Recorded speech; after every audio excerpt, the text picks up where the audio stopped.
일상생활에서 지장이 없고 시력이 좋다. 눈이 건강하고 눈썰미가 좋다. 사람을 볼 때나 뭘 볼 때 잘 본다? 잘 알아본다? 저는 저렴한가요? 어차피 같은 1.0이면 뭐 굳이 비싼 걸 할 필요가 있을까요? 싼 거 해서 불안할 바에는 비싼 거 해서 안전하게 하는 게 좋을 것 같아요. 가격이 싼 것보다는 약간 부작용이 없는 쪽으로 선택할 것 같아요.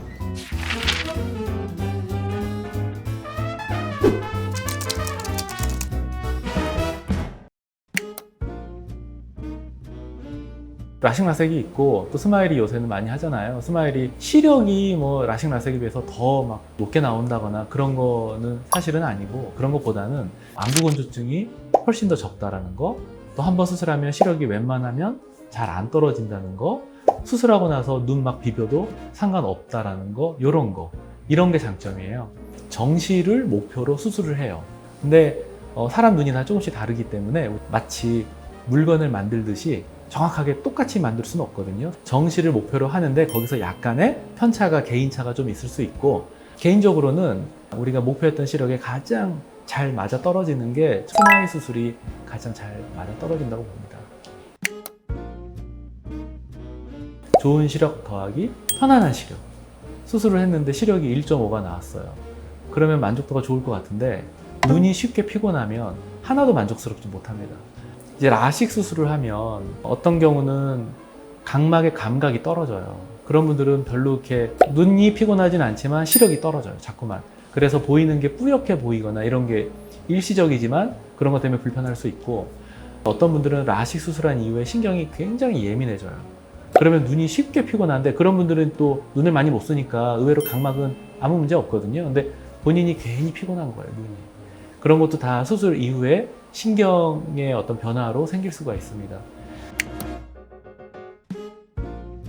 각막 가운데가 볼록한 이거를 비구면이라 하거든요. 근데 이제 라식 라섹 또는 스마일을 하다 보면 각막이 좀 납작해져요. 그래서 비구면이 구면이 되면서 구면 수차라고 하는 게 생기는데, 이게 빗번짐 원인 중에 하나예요. 그래서 그런 거는 대개는 시간이 지나면 어느 정도 적응이 되면서 괜찮아지는 거고, 그거 말고 아예 시력이 떨어져도 빗번짐이 생겨요. 근시, 난시, 원시가 남아있다던가 다시 생겼다던가 이런 것들이 멀리 있는 불빛이 겹쳐 보이기 때문에 다 그 똑같은 빗번짐이거든요. 이런 것들은 추가 교정, 재교정해서 얼마든지 잡을 수가 있어요.